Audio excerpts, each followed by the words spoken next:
Bom.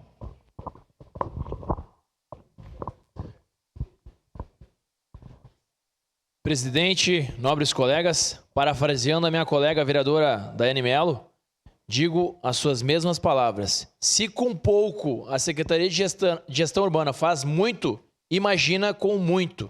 Aqui eu parabenizo também o secretário Weber pelo excelente serviço que está conduzindo a nossa cidade, desde as podas de árvore até mesmo a supressão daquelas que são após uma avaliação por um técnico que são realizadas as supressões.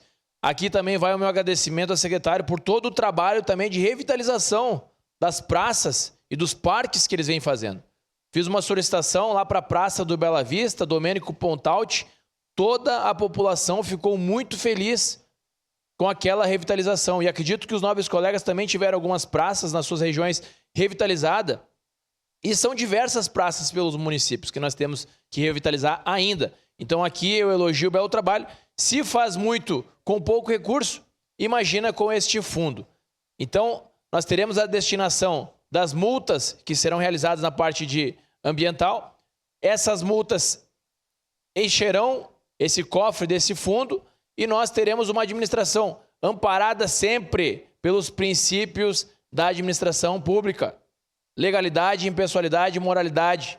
Nós devemos manter sempre os recursos públicos amparados conforme a legislação vigente. E eu votarei sim. Muito obrigado, presidente.